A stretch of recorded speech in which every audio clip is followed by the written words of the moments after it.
Charitable ട്രസ്റ്റിനെ ഞാൻ കാണുന്നത്. ക്ഷണിക്കാൻ വന്നപ്പോൾ തന്നെ എനിക്ക് അതൊരു ഒരു ഒരു ഒരു കൃത്യമായ പരിപാടിയാണെന്ന് അഭിപ്രായമുണ്ട്.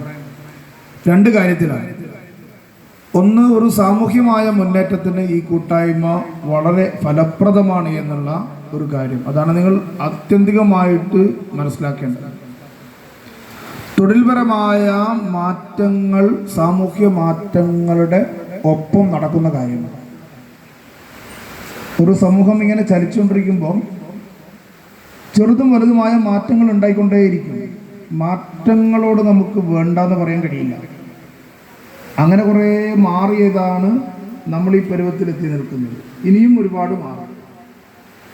പഴയ തലമുറയോട് ഇപ്പോഴത്തെ കാര്യങ്ങൾ പറഞ്ഞാൽ അതിശയോക്തിയോടെ കേൾക്കും.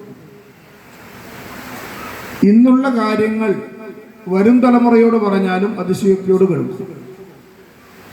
നമ്മുടെ ഏതെങ്കിലും ചെറിയ കുട്ടികളോട് നമുക്കാർക്കും പേഴ്സണലായി ഫോൺ ഉണ്ടായിരുന്നില്ല എന്ന് പറഞ്ഞാൽ കുട്ടികൾ വിശ്വസിക്കുമല്ലോ. ഇപ്പോഴത്തെ കുട്ടികൾ വിശ്വസിക്കുമല്ലോ. അങ്ങനെ ആർക്കെങ്കിലും ഫോണില്ലാൻ പറ്റില്ല എന്ന് ചോദിക്കും.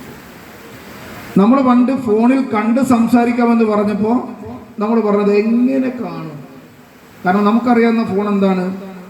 ഒരു വലിയ കേബിൾ ഇങ്ങനെ കറങ്ങി കറങ്ങി കറങ്ങി വിളിച്ചാൽ കിട്ടുന്ന ആ ഫോണിനെ വെച്ചിട്ടാണ് നമ്മൾ നമ്മുടെ ബോധത്തെ അളന്ന് തിട്ടപ്പെടുത്തിയത്. ആ ഫോൺ ഉപയോഗിച്ചിട്ട് കാണാൻ കഴിയില്ലല്ലോ. അപ്പം എനിക്ക് കാണാൻ കഴിയില്ല. അപ്പം മാറ്റങ്ങൾ ഇങ്ങനെ വന്നുകൊണ്ടേയിരിക്കും. സക്രിയമായ സമൂഹം വേണ്ടത് മാറ്റങ്ങളോടൊപ്പം സഞ്ചരിക്കുക എന്നുള്ളതാണ്. ഞാൻ ആക്ഷേപിച്ച് പറയുകയല്ല.